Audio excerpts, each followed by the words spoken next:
Hello and welcome. I'm Carolina, and I'm Kimberly Ann.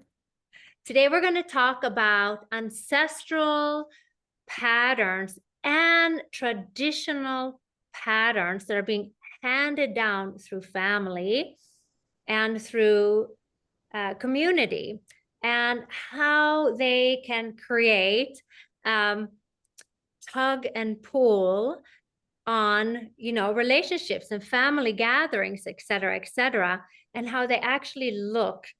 And as you're going through a spiritual awakening, how can these patterns then be cleared from you, and what can you expect? And when we go through a spiritual awakening, things become a little more clear and we can see things, but trying to convince others, especially family members who are your special training force of how to find where there's still more to look at. So holidays are coming up. And if you're going through spiritual awakening, we just wanted to kind of lay out what it actually looks like, and something that you can contemplate and bring into your mind when you are celebrating these holidays now. So they're just beginning.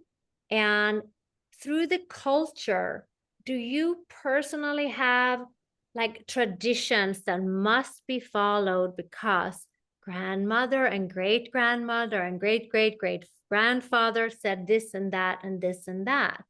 All right. So maybe we can share a little bit about our own ways. So I'm just going to have Kimberly Ann share maybe about how she grew up and her culture, and then I'll just hop in and share a little bit about my culture and also what to expect, and you know how we can become aware, and so on and so forth. So Kimberly Ann, just speak.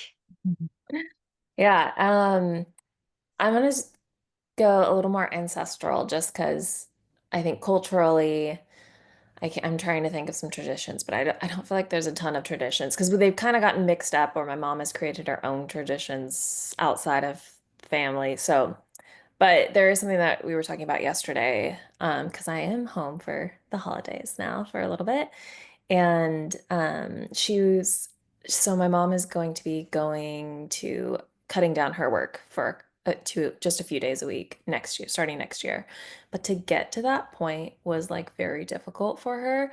And something that we were talking about is the how what was expected of her, right? Of why she felt the need that she needed to be so loyal to this like employer, and like she's been there for like 30 years, and she was having such a tough time on she's all over the retirement age of like having a tough time and like asking for what she needs and like cutting down her hours because it is a lot becoming too much for her. And this is something she and I have been working on for a while.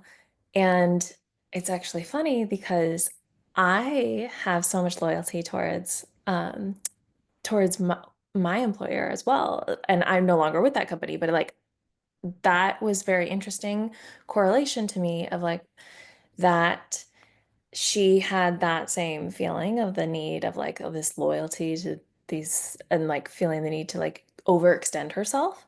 And I always did the same thing. And like and if you go backwards, you can continue to go backwards. It's like the same idea of that generation really being so they would stay at companies for years and years and years without leaving. So there are so many cases of that I could speak to, but like that was one that like really stuck out to me. And, but the fact that she and I had been talking about this for a while, she was able to be like, oh, I need to be able to ask for what I need. And like, it's okay to take care of myself first.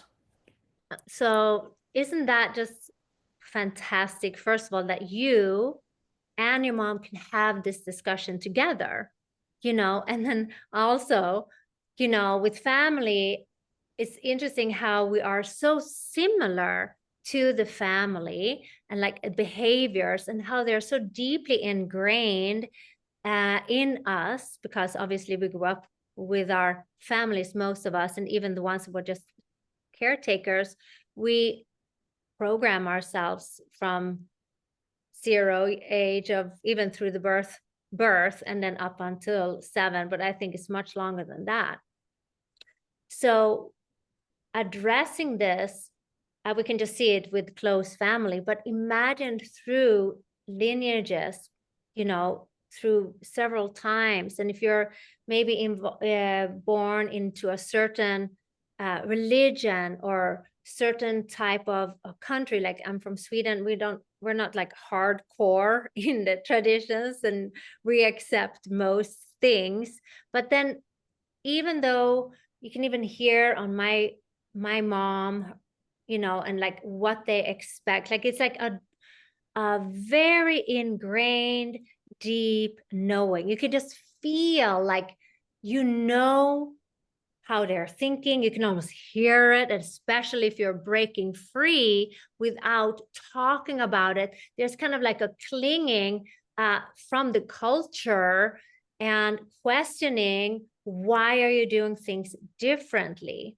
And this goes deeper than just through the mind. This is actually laying deep in our cellular structure, because we inherit culture as well as unresolved patterns, or patterns that are greatly accepted. You know, you think about the national, we have a Swedish national song, you know, that we sing, and we sing certain songs for certain uh, holidays and celebrations. And, you know, mixing that with other cultures, so on and so forth. In Sweden, where I'm from, there's a lot of mixing of cultures right now. And some people are very open and love it. And some people are very judgmental. So talking both cultural and then also talking like with your mom and how she can break free.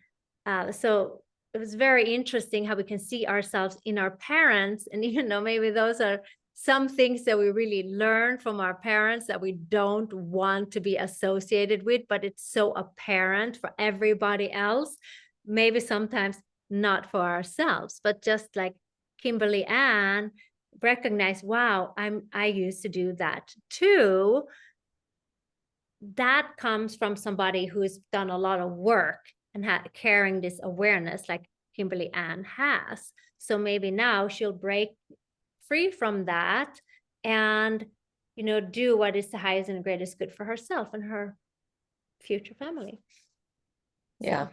And you were talking about awareness, and there is work to be done, right, to reach the awareness. And I do remember at a time when I wasn't as aware, but I'm becoming more aware, is certain things my mom would do, or like a family member would do in general. It doesn't have to just be my mom, but um, you get really angry about, and you don't know why you're getting angry about it. And you're like, oh my God, why does this thing that they're doing make me so angry? And it is because it's something that you're like, it's like a reflection, just look into yourself, like, why does this bother me so much? Because I do know, like, and I love my mom, so I don't know why I'm speaking so much about her, but she does, we're just really close, so it's very apparent to me. But like my mom's a perfectionist, right? And I've always been a perfectionist, so much to the point that like I remember I was in 5th grade and I got an F on this test, and I studied, and that was my first F I ever got. I cried for days. Like the fact that I was so upset about it, the teachers called my mom and were like, she's really upset by this. Is she gonna get in trouble because of this? And my mom was like, no. But it was just I saw the perfectionism of my mom, and so Yeah. I became that as well. But like as an adult, when I really was trying to clear these ancestral patterns and stuff, um, and time my mom would like be self-sacrificing and be a perfectionist, I would get so angry at her. And it was so bizarre. But like at that point, I wasn't quite aware of the fact that I was trying to break out of that thing. So I think that like for people that are just starting to become aware is like when you are getting angry and triggered by something that somebody else is doing, take a minute and think about it because it might not, it's not just always like you just don't like that in somebody. It's like there's a little bit more to it potentially. And what they say about these ancestral patterns, it is very difficult to break free from it. So the anger, you know, me too. I mean, I used to be so angry with my mom, and she's like drinking and smoking, but I was also scared. But and same thing with my dad. We come from you know, I don't drink anymore because I wanted to break out of that. That made me feel uncomfortable and scared. But I think that there is traditions that that really uh, that just like how do you say, weaves you into it. It's hard to break those patterns, and if it's coming all the way from traditions and ancestral roots, then it's even more entanglement there.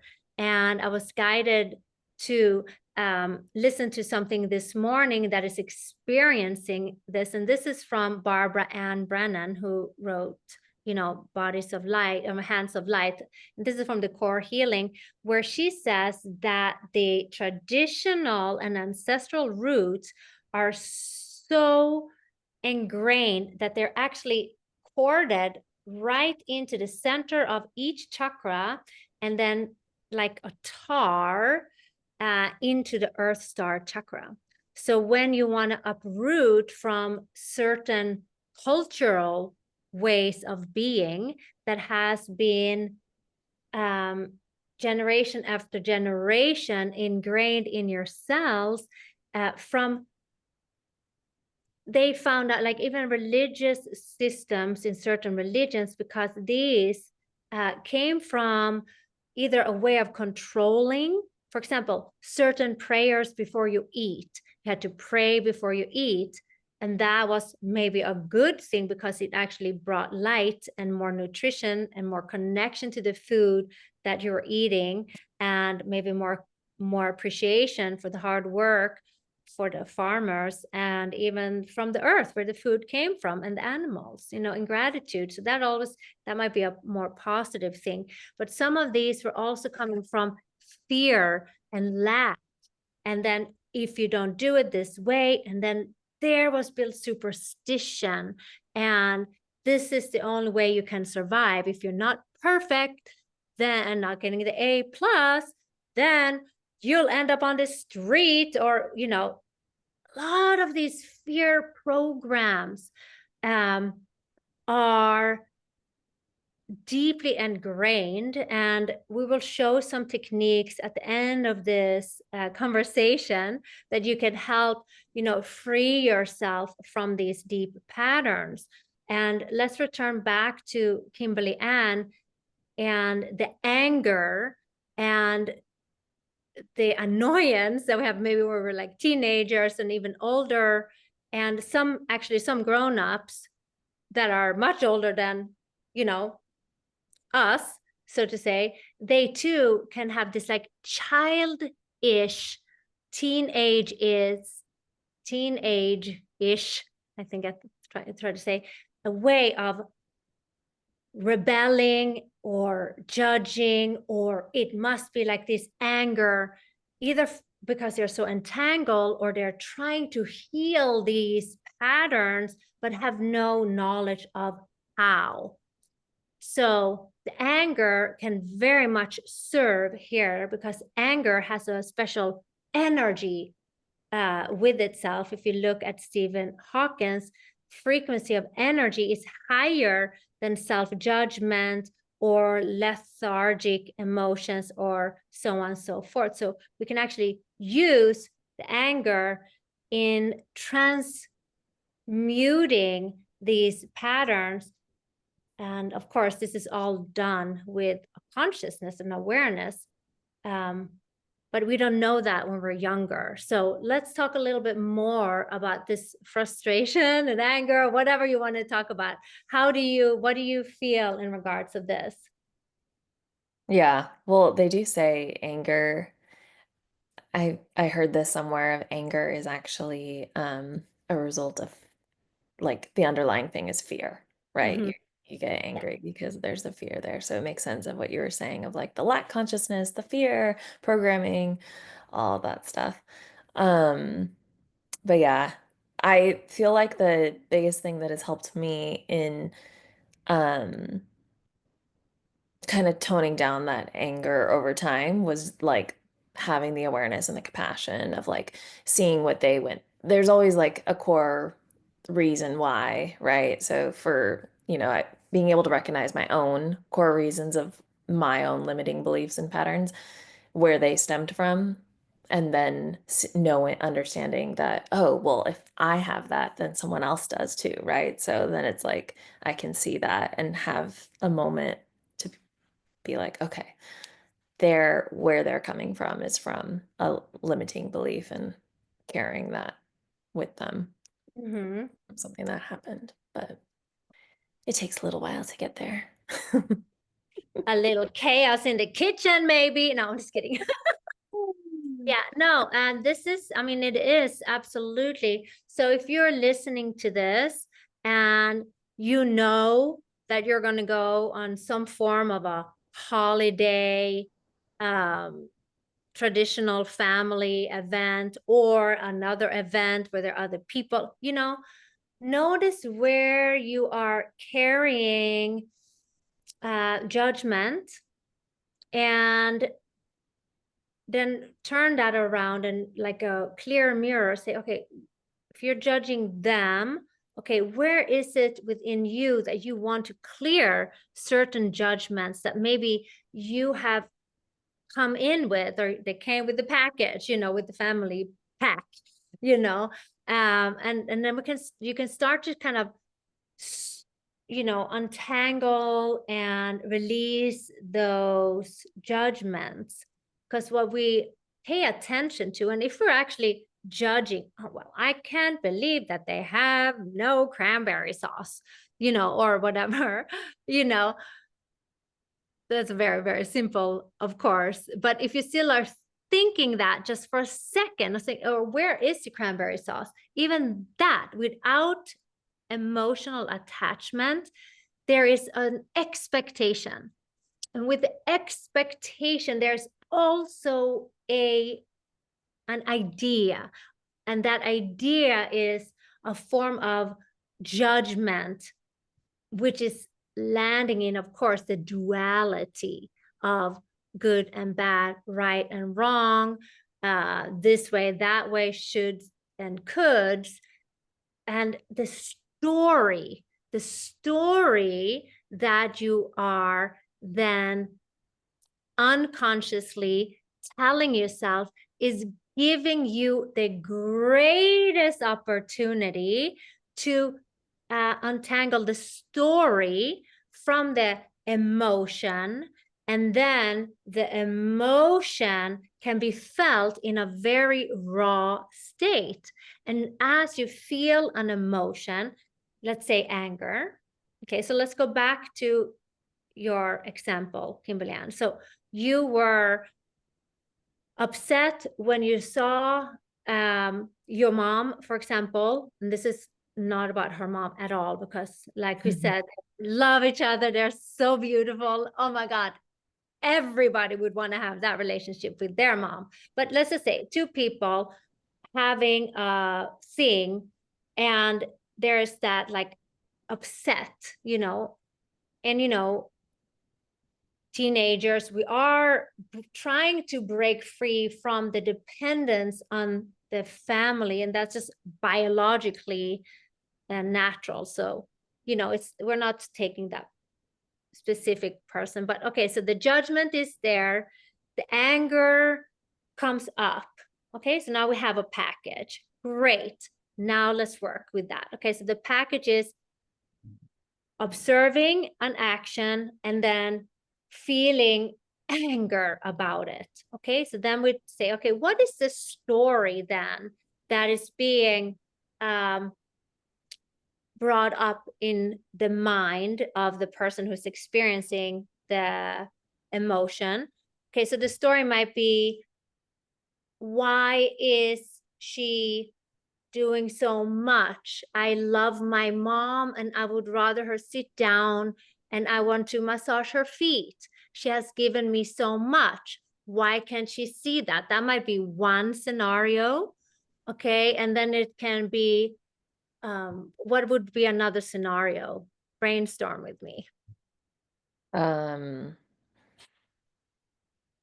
yeah, another scenario is like, well, I think another scenario can also be the way, like, because yeah, I've definitely done that where I'm like, why is she doing this? I like, and anger about it. Why am I like so angry? It's just like she can do what she wants. Yeah. Yeah. But then also But you the have other is like, well, love. then judgment Yeah. on yourself, right? Yeah. Of like, oh, like, well, I'm not helping, and Yeah. like almost a rebellious feeling. Oh, okay. So yeah, but that's great. I'm not gonna help. Like I'm gonna sit here, so she I'm should going sit to sit here. here and watch TV because I'm doing that because I don't want to become her or something like that. Mhm. That's something, I remember, oh my God. So I remember, for example, where I actually was scared and I was embarrassed about like my dad's behavior. For example, we were going to go camping. Okay, and this is when I would go like on summer holidays, winter holidays.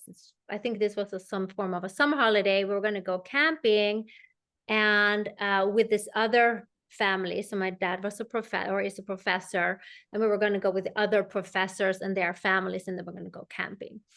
So it was planned that I was going to stay with this other family, and they had like a beautiful camping van, and you could sleep, and there were other children there that were a little older than me. And then I was very happy and pleased about that. And the mom was like the dream mom. She looked like a fairy godmother, and the dad was like a nice man. And they had one girl and one boy, like the perfect picture. And here I come from Sweden, having no idea what's happening. And my dad is like the crazy guy, apparently, and his wife, I don't know what, I don't even know what she is, but she's like American lady, a professor also. So they come with like instead of having these fancy campers, they come with like a rope and one of these tube things, like you can just hang it on like a tube, and then I sleep underneath that. It's like barely anything. They didn't have mattresses or sleeping bags. Like they were just going to sleep outside in this thing. It was like terrible, I thought. And then, he was drinking and like falling and stumbling and almost sat in the fire, stuff like that. I was like, first of all, embarrassed. Why do I have to live with him? Like, why does he act like that? Falling in the fire, he could hurt himself, and it was so embarrassing. And then embarrassing that they had like they didn't even have a real tent, so all of that was like so hard for me. And I felt, so then you can see, okay, so then I had that and thinking, why do I have to I mean, they were still considerate to put me up with the other family, but you're just thinking, so how can we break that down? What was the emotions that I felt then? And what is the story? Well, the story is that one family had a perfect family in my eyes, because those were the stories that I had heard, one girl, one boy, mom and dad, perfect, Mhm. perfect car, perfect this, perfect everything. And then my dad tumbling around with like a tent that you just tie in between two trees. So there was a judgment, of course, on me, but that judgment, it was like not being perfect, I guess, as a family, or not even having a whole family. Maybe that Mhm. has to do with the divorce. So there's so much that you can unravel in those situations. So let's first identify what is the story and what is the emotion that was attached to that, right? So, and what was your expectation? Mhm. So, what do you see in my story? Because remember, when we do our own stories, it's hard because it's still maybe some unresolved things there. So, you can do this with a friend, for example, and just say, okay, what is my story? What is the situation? So, you can untangle my story for me, and then maybe I can get a deeper understanding. So, what did you see when I told you about that situation? Yeah, no, I think one of the things you said was like not having the the whole family, right? Like not having the whole family. And then the the an aspect of like the material stuff, right? Of just the like my dad had this thing, they have this thing, like just Yeah, the differences. The comparison of comparison. material Yeah. stuff. Exactly. So that it wasn't even like a sufficient. I think it was even raining that day, on that night. So they were like sleeping there. Oh, okay. Yeah. What? What? Yeah. Okay, then we have the material. What else do we have? Um, And the story and the family. So the family, my family yes. should be like this. The material should look like this. Okay, what else did we have there? So material, and then what a family should be like. Okay. Yeah. Yeah.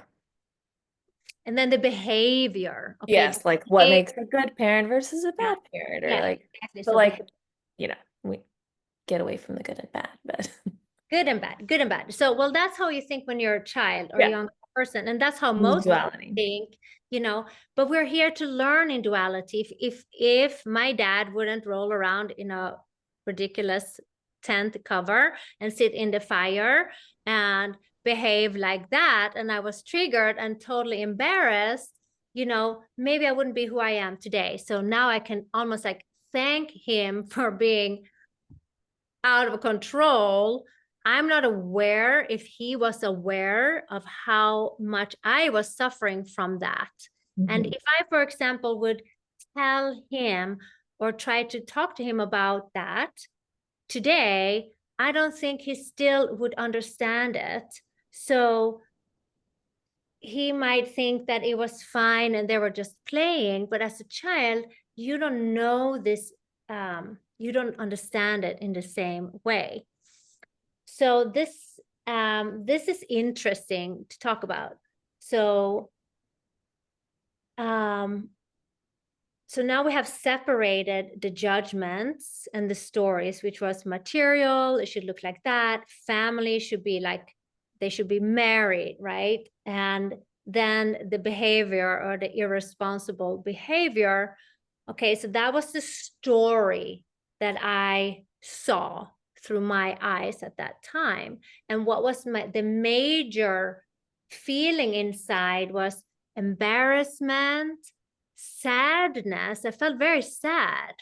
And I was actually also scared, and I was also angry. So those are four emotions that I felt when I witnessed this.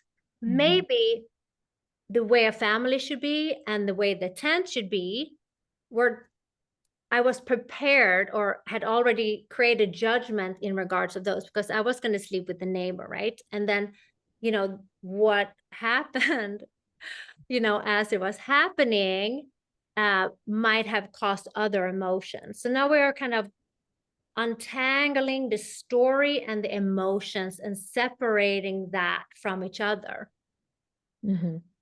Okay, so now we're creating a more clear example for you guys to work on, you guys that are watching to work on from at home. So let's talk about your situation. And it doesn't have to be so complicated, but what was your situation then?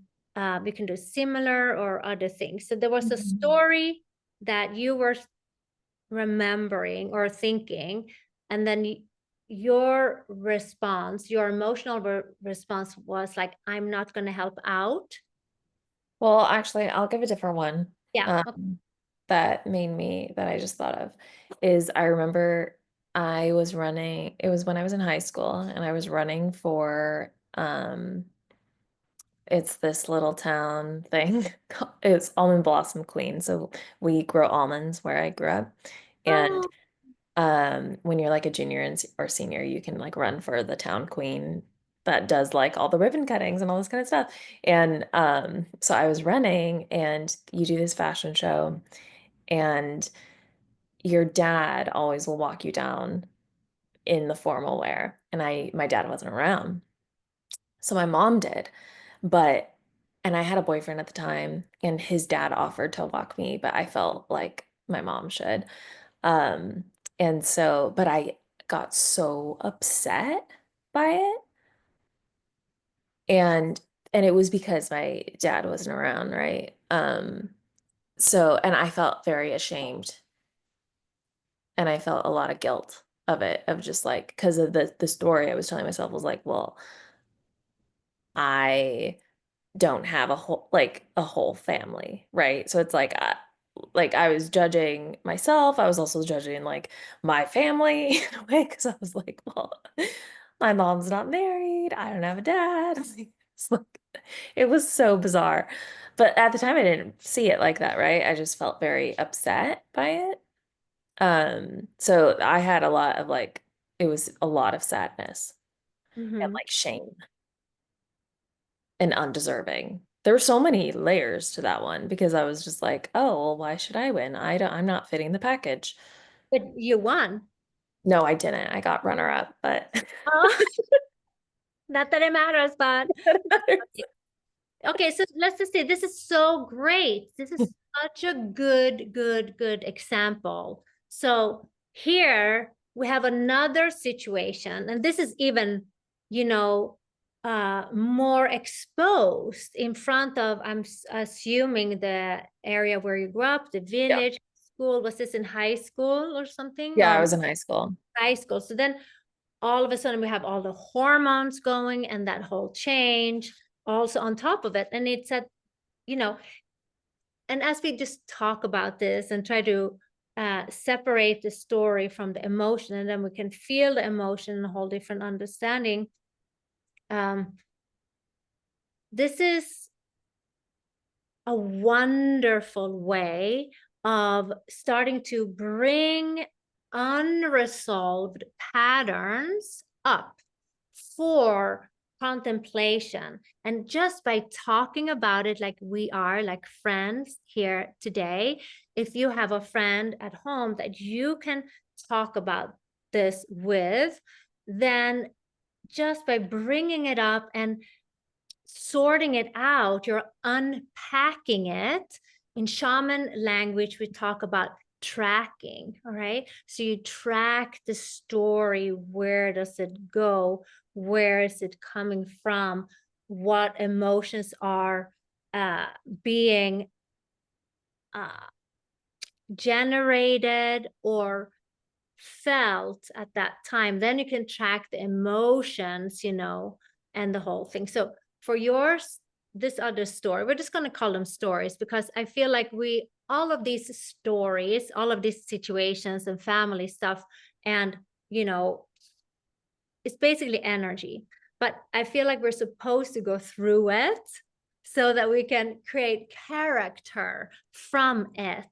And when we then discuss it, we can really fill ourselves with a gratitude and light. And this is the enlightenment. This is the awakening part of expanding our consciousness through these situations that we all go through. And it's supposed to be like that from 0 to 7, and then 7 to whatever, 13, and then 13 to 21. And I think they're actually counting it even up until age 36. We're still working on these things. After that, you're fully responsible. No, I'm just kidding. But you understand. So these are certain ages that are important. All right. So for you now at this high school event, there was a small town, people know each other. Okay. And there's more pressure and there's more hormones, so to say.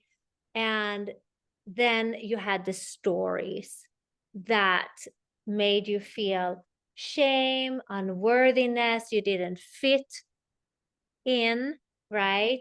And then guilt and sadness. And so this, now go over the story, what it was. What was the story that was creating these emotions? Um, the story was that don't, I shouldn't be doing this because I don't have all like the whole package that I need in order to like, Exactly. Yeah, exactly. Like yeah. I was thinking with the camping. I don't have a brother or sister and mom and dad and everything is perfect. Okay. So the story was that you didn't have your dad to walk you down because he was missing. And then your boyfriend's dad was asked. Oh, actually, too, also exposure of that, right? And the exposure. Exactly. That's what I was probably getting at. Yes. Yes, the You, exposure of that to everyone because it was going to be very clear and I also think like that's an ancestral pattern too of my family of just like these little lies, right? These little like hidden truths. yeah. Well, that's everybody's family, isn't it? So, isn't it interesting the exposure, how that sounds like exponential, right? Exposure Yeah, yeah, is it sounds big. exponentially intensifying the whole story and Mhm. the emotion, right? Okay, so you had the exposure. The story was that people will find out that maybe Mhm. weren't as perfect as you are Mhm. to be, Mhm. okay? And that your mother, hadn't found somebody else to marry. So she was unmarried, which sounds great to me, but maybe it wasn't for, stuff like that. So now we have this story, and then that everybody was going to see it, right? And then the pressure of winning and running on top of the whole thing. You had to run, or it was a runway. I didn't get that. Oh, no, it was a runway. Oh, okay, okay. But it was a whole competition type thing, like where Oh, you did a oh, speech, you did the modeling aspect of it, you did like other American stuff. pageant kind of a. Yeah, it was kind of like a Okay, pageant in a way, but okay. like not.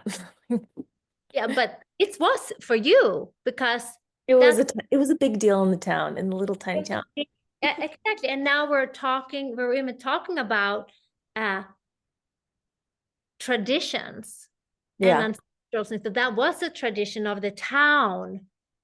So now you're not just exposing you and your family, but it's through the town and the expectations of that. So this is a very big scenario, Yeah. right? So there's a lot of stories here that Hmm. we have exposed now exponentially, so that now we can see, okay, wow, I understand that, this was a big deal. And then the emotions that you felt, did you feel like they were exponentially more? You said you felt very angry and upset at that time. So now we can see, okay, now we understand why you were feeling that. So now we can feel, wow, like maybe you can feel an emotion now that could say, oh, wow, I understand at that age. Wow, I was so brave that I went through that, and I was showing up, in front of all these people. And maybe you can think about the stories. Obviously, they're never true. Let's just put Right. that out. The stories are never true. The Yeah. stories are, they're coming from a program, an ancestral belief or a cultural belief. And then it doesn't fit in, and that means that we are always unworthy, right? So that's how it works. So now we can look at the emotions that you felt in a more compassionate way, like you are now the older version of you, and you can see, wow, now I can release those emotions, that pressure that I had put on myself.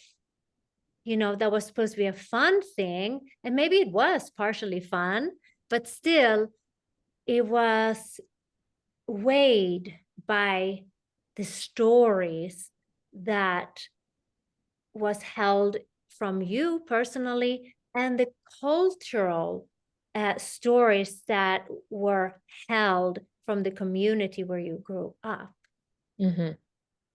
So let's go and just reflect on the emotions now. So you felt upset and you felt shamed. So now we can, everybody who's listening and watching, let's feel that sense of shame. And now everybody that's watching and us, now we can hold ourselves for a similar situation. I'll hold myself for the shame that I felt for my father and the tense situation he was falling in the fire.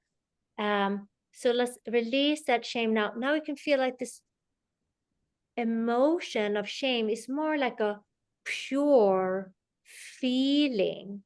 We can release it. It feels almost like I'm drinking a glass of cold water and it's just going through my stomach, and I'm going to release it now. So I'm going to put a little Reiki on. So if you're watching here, you can say, I receive, if you'd like to receive this Reiki. And as we feel the pure energy of the emotion, so emotion is energy in motion running through the body. So we're now asking to release that emotion out of your body as we have separated the emotion now from the story. Everybody take a deep breath in and blow it out. Good. Now I would like to release the emotion of anger. I was very angry at my dad's behavior, and I'm now separating the story from the anger. I was angry because I was afraid. I felt lost. I didn't speak that much English at the time. Now I'm holding myself in that highest light. And if you had an emotion of anger too, now we take a breath and we release that anger through your body. You can envision even a violet fire flame. And this flame is that type of flame that isn't burning you, but it's just like purifying every cell of your body through past, present, future, parallel lives and situations.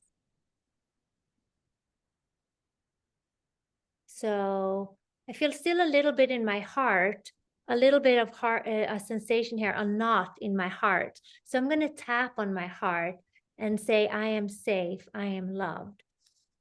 So if you guys are feeling that too, you can tap your heart, say, I am safe, I am loved. Oh, there it untangled. I'm going to take a deep inhale and I'm going to exhale it out. Wonderful. Okay. And what other feeling, Kimberly Ann, you had some sadness too? I also had sadness. Should we release that sadness now? Yeah. How do you want to release the sadness? Because the story is now separated. How could you feel that with compassion now? It was in my heart. Okay.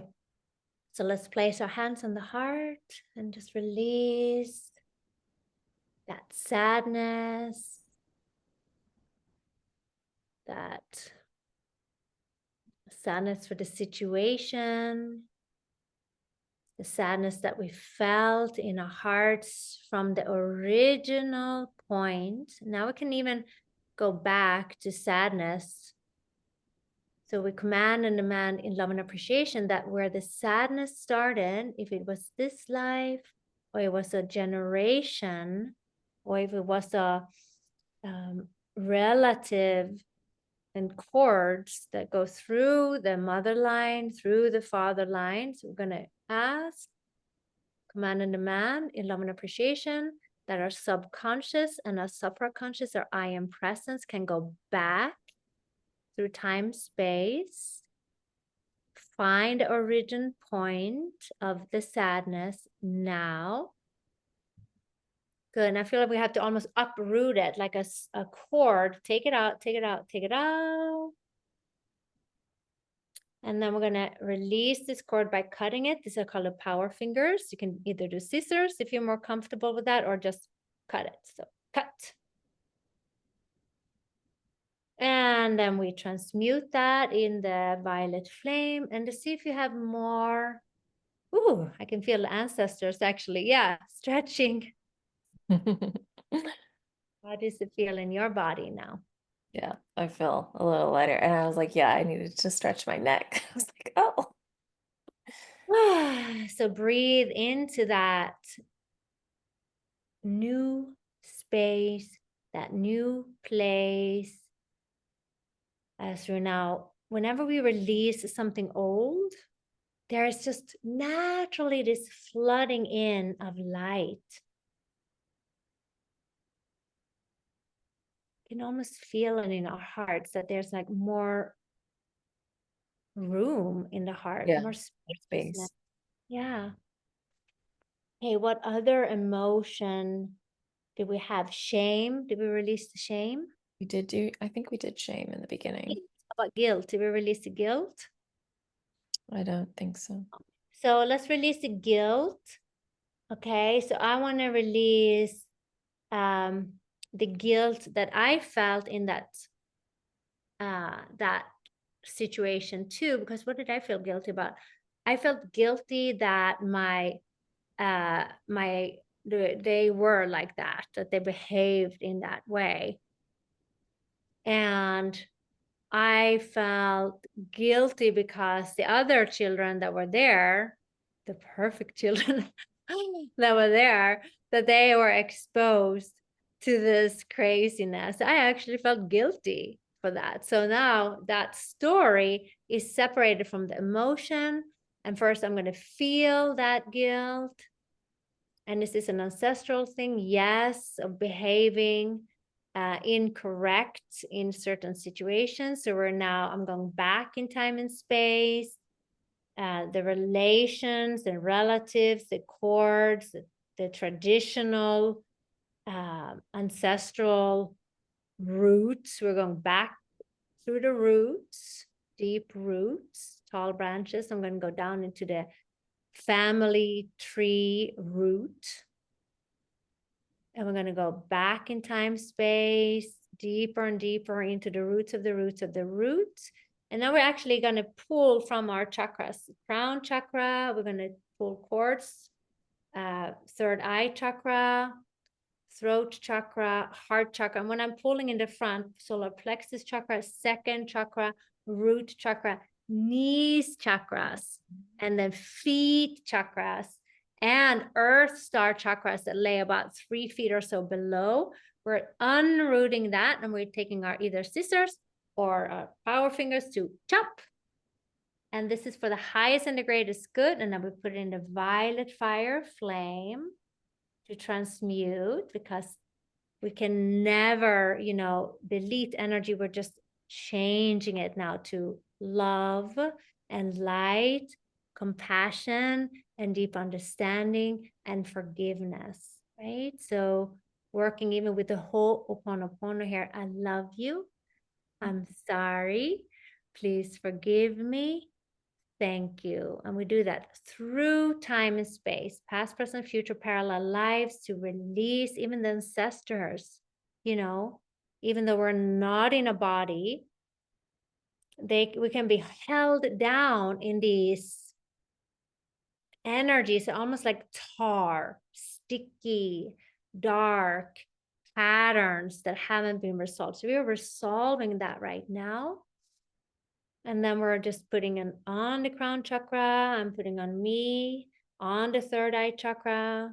on the throat chakra, on the heart chakra, on the solar plexus chakra, on the second chakra, on our root chakras, our knees chakras, our feet chakras, and the earth star chakra. We're just filling that with new vibrational energy, new light. And we're just going to bathe in this. And I ask you, if you're watching, you can place yourself in a beautiful golden sphere of light.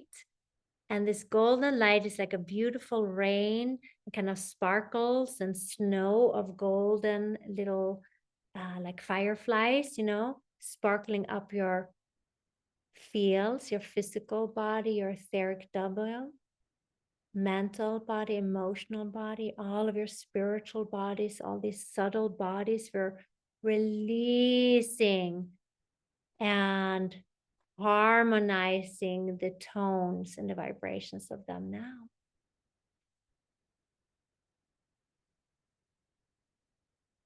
Do we have another emotion that we want to? Oh, I'm feeling much better, much more relaxed now. Yes. I think that covered them. We're pretty good. So what we were teaching and practicing, you can listen to this recording as many times as you want, of course, is that there are ancestral patterns that are laying deep in your subconscious memory and actually in your cells that can be triggered through the holidays. And being aware that that can come up is the greatest opportunity for you to release it for the highest and the greatest good for you, through you, in the highest service of the earth. Because when we release this, things change. Our whole field around us changes. We're living in a magnetic electric matrix field that changes when we open up our consciousness and consciously release these ancestral patterns and the patterns that are through traditions and cultures. We soften and release in compassion these roots, chords, and negative tugging through past, present, future parallel lives through this type of work.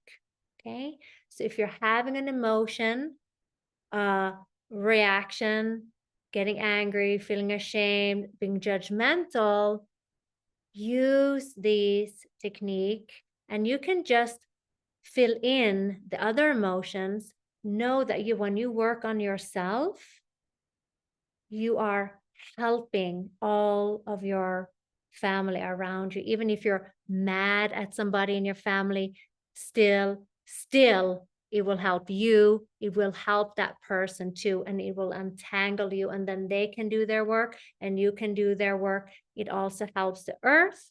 It helps all of humanity because we're all one human family, and we connect up at the highest levels of our I am presence. Okay, then it helps, of course, the universe, our galaxy, and multiverse. You are that powerful. Do you want to have any closing words here before we finish off today? No, you said everything perfectly. Yay. Okay, so let's just say Shanti, Shanti, Shanti. That means peace, peace, peace. If you are comfortable chanting the sacred syllable of Om as well, helps restore your field naturally and heal this field that you are. So I'm going to chant Om 3 times, and feel free to join in as you're listening to this video. If you can't, chant it out loud, which is better to do, but if you can't, chant in your internal voice. Deep inhale.